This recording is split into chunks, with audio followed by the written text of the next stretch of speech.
Hello and welcome to the continuation video about this Beogram 4002. Well, those of you who have watched my first video would have known that my brief here was to just replace belts on this unit. I promised to do that, and I did. In what improvement we've achieved there was that the arm would travel to the end and then come back, but it would not come down on the record and wouldn't know where to do it. So I've quickly noticed that the globe there, that not only provides a nice Bang & Olufsen logo, but also shines on the records and tells the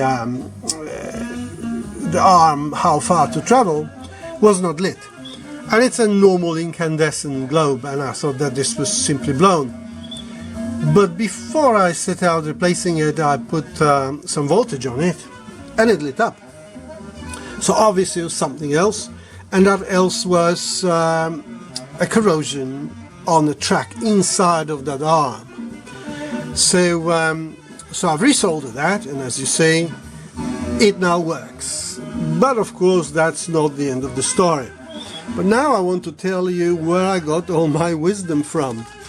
And by the way, this here is my quad preamp. This I bought in England when I was migrating to Australia. I had a stopover in England for a year, and this is the first bit of serious hi-fi that I bought, that and 405 power amp.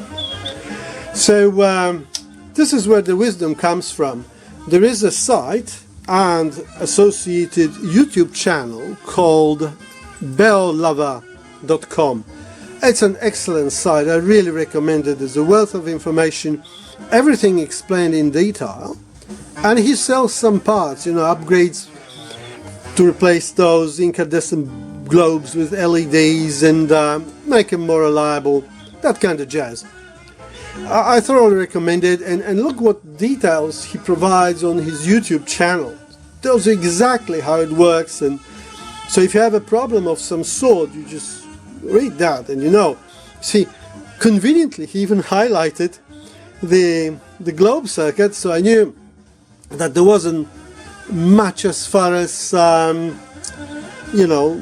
difficulty level, but of course it was something else. It was just a piece of corroded trace. So is it a winner, as they say, winner chicken dinner? Well, no it isn't. No it isn't, and I'll show you what is going on. When we stop it, so it does a bit of a whistling there. Obviously it needs, I'll try to lift the record with one hand, which is not easy if one doesn't want to leave marks. So what is going on? Well, what is going on, if we press start, the sensor arm is supposed to count the ribs and get pulsing voltage and tell the servo that the record is not there.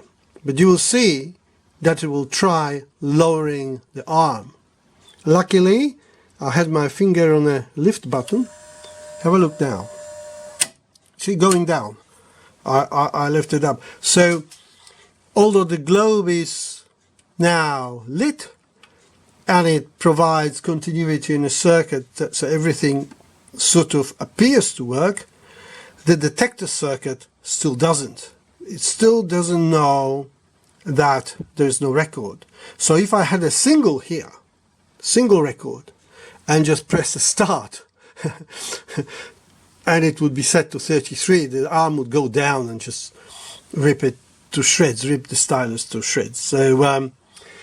So back to the drawing board. I'll ask the owner whether he wants me to pursue that or somebody else, and what's the story with it. Well, thank you very much, and till the next one.